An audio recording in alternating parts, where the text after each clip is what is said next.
coordinators going to be on the short list for head coaching jobs with the adjustments that they made. Their adjustments, that 3rd down and 1 that they make, that he throws the slant to Devontae Adams. This pressure right here, that is so good by Eberflus. He gets Darius Leonard unblocked, and he made David Bakhtiari, the left tackle for the Packers. He blocks nobody. He makes the best player on that offense block nobody. And then this 4th and 1, like that is teach tape right here by Okriki at linebacker. The way that he doesn't get picked and he undercuts. Look at him undercut Williams like that. You guys, the key, you notice that's forcing an absolutely perfect throw. That tells me you're a really well-coached football team. So the difference was the Colts coaching, that Phillip Rivers' experience and toughness. Look, those two obviously untimely fumbles on the kickoff return and then the fumble by MVS are enormous. But yeah, the Colts are for real. The Colts are a very, very, very good football team. Indeed, MVS, Marquez Valdez-Scantling, who had an absolutely gorgeous reception from Aaron Rodgers late in the game to help that game-winning field goal happen, and then had the biggest fumble of the game that essentially led to the Indianapolis win for MVS. By the way, gigantic game for the Colts Sunday. Gigantic. They're going to host the Tennessee Titans. What a huge spot that's going to be in the AFC South. Dan, thank you very much. Thanks, guys. All right, Danny. Be good. That's Dan Orlovsky. You can see him on Get Up with Greeny and Gang. Trying to blame the receiver. He ain't Can I ask you a slick. question? Stupid, ignorant football question. Pylon. Like, what does that mean? Is that Oh, the like front- Dylon? Like Dylon, the You know, rapper? That's like the orange little sticky thing you see in the end okay, zone. got Front it. Got pylon. it. Okay, yeah. You can knock it right over. Got it. There you go. Yep. Let's I roll asked into it. Sports Center and then Keys observations. No, it's all good, dog. Raiders rush 4. Mahomes retreats. Steps up into the pocket. He throws it late for the end zone. Kelsey wide open. Touchdown! Kansas City! Why not? Mahomes to Kelsey again to take the lead on a 22-yard touchdown pass with 28 seconds to go in regulation. That's Mitch Holtis, the voice of the Chiefs on 106.5 The Wolf. The Chiefs storm back in the fourth quarter to knock off the Raiders 35-31. You just heard it there, Mahomes to Kelsey with 28 ticks to go. One other number you need to keep in mind, 99%. That's the chance to win the division right now. They exact their only loss of the season to Las Vegas. And, most importantly, stay just one game back of Pittsburgh for that coveted 1 spot in the AFC playoffs. Remember, only the top seed gets a bye. Joe Burrow, bye-bye for the season. He essentially tweeted, "Thanks for all the love. Can't get rid of me that easy. See you next year." Suffered a gruesome left knee injury. We're going to talk more about this coming up at 7:45, but it's just more hard luck for the Bengals. Another hard luck Bengals quarterback that had a knee injury that reshaped his career. Carson Palmer will join us at 9 a.m. Eastern into the NBA. The Lakers finalizing a 2-year deal with Marc Gasol. What can you say? They love the Gasol brothers, right?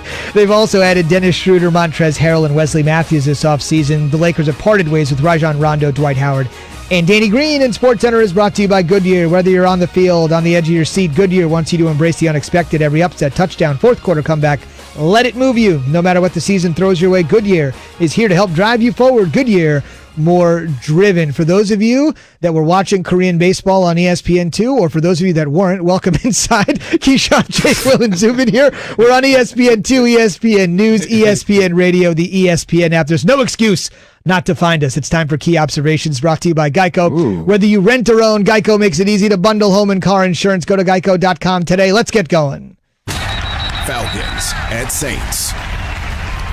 Well, I take away that Sean Payton won the game and not Taysom Hill for the New Orleans Saints. When you think about what he did in terms of designing plays and making sure that Taysom Hill did not turn the football over was key. A tough decision, Jameis Winston or Taysom Hill. You went into the game wondering which game plan would be the best for you. You found out with Taysom Hill. So, to me, it's Sean Payton, not Taysom Hill. Patriots at Texans. Well, we just had Dan Orlovsky on with us, and he laughed at me for saying that the Patriots would make the playoffs. I laugh at myself now because clearly it's a wrap. It's over. Look toward 2021 NFL draft and free agency to get some players in there to help whoever you have at quarterback out, because clearly the Pats are done, officially done. Eagles at Browns. The Browns. I don't even want to talk about the Philadelphia Eagles here. It's about the Browns. It's about the Browns' best start since 1994. And who was the coach? Bill Belichick. Yes. That is correct. Bill Belichick, and Nick Saban was on that staff as well. You think about the Browns and you think about Kareem Hunt and Chubb and some of the things that they're able to do. We thought that this team would go in a different direction in terms of passing the ball because there was no more OBJ. They certainly did. They decided to take the ball out of their quarterback hands and give it to the running backs. This is why they have 7 wins under their belt. Jets at Chargers. Justin Herbert, he wasn't the first quarterback taken. He wasn't the second quarterback taken. He was the third quarterback taken in his draft, and he will be the offensive rookie of the year thanks to the injury to Joe Burrow. He'll finish up strong. He'll be the guy on the offensive side that'll be getting that award, Jay. Packers at Colts. This is certainly right up your alley, Jay, when you think about it. Las Vegas knew something about the Green Bay Packers Seriously. and the Indianapolis Colts football game. How did they know? I'll have no idea, but as they say, Zubin, they don't build those casinos for nothing. Right. They didn't build that strip by losing money. That's exactly right. And so I'll never understand how they knew. Well, 2.5 points? And essentially, right? And it was a field goal that won it. How does that happen? Every time. How does it happen? I don't know. I don't know what the algorithms are. So should you listen to them? I mean, yeah. I don't know if listen to them. I mean, you try to bet against them, but I mean, they typically know what they're talking about. Yes, they do. Let me ask you this question about that particular game. The Packers are up 28-14 at the half and then didn't score again in the second half until that Mason Crosby field goal pushed it to overtime. What in the world happened to the Packers in the second half? Realizing, as Jay said, the Colts do have a very stout defense, but hey, 28 in the first half. Yeah, defensive adjustments, though. This is a team that the Colts don't see the Packers every single year. They don't see them twice a year. So there's some unfamiliarity there what the Packers might do from an offensive standpoint. And then they go in at halftime and they're talking about it, on the elevator ride down to the locker room as they're jogging through the tunnel before they get in there and they get into their coaching circle. They're talking about the adjustments that they need to make in the second half to slow the Packers offense down. And that's what they did. Whatever it was that they were not doing right in the first half, they made the adjustments at halftime and it came out on top.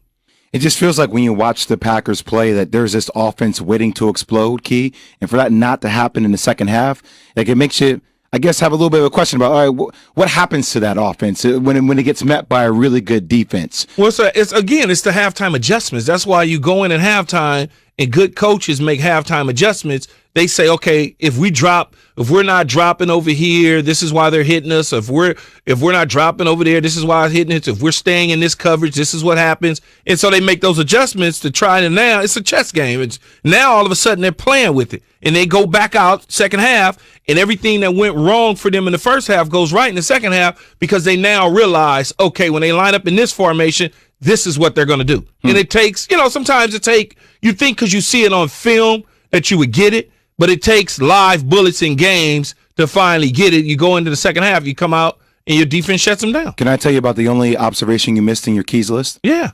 The Jets are one game closer to the first pick in the draft. I don't even want to talk about that. They just Have we talked about What? That's a win. Yeah, I know. They'll figure out how to screw it up. That's for you, Evan. That's for you. One step closer to Trevor Lawrence. So close. We should note here, Ev, the hardcore Jets fan, that our producer weighing in here, the Colts. This isn't exactly breaking news, but it's now official. The Colts' loss has officially eliminated the Jets from playoff. Key, there was a chance. They have now officially been eliminated. I wanted to let you down gently. You sound like Richie Kotite when I think we were like 1-7, and he came into the locker room talking about we still have a chance. Like, what? Gotta believe. What are you talking about? Was that with the Eagles or the Jets? No, that's when we was with the Jets. Okay, you're so bad in both places. We beat Arizona. I think we went 1-7 or something, Evan. He came in the locker room talking about, we're still in it. We still have a chance. Like, what are you talking about, dude? Well, he was right. 8 games in. The Jets were eliminated from 10 games in. Stop it. And Trevor Lawrence is right there. After Justin Fields threw 3 picks this weekend. Yeah, that's a whole other conversation. Don't get me started on that. They escaped. It was bad picks. Bad picks. I don't know what he was doing. Much more college football conversation on the way a little bit later. Just makes everybody go Trevor Lawrence. That's what. See, Trevor Lawrence. Yeah. No doubt about it. All right, we'll see what happens.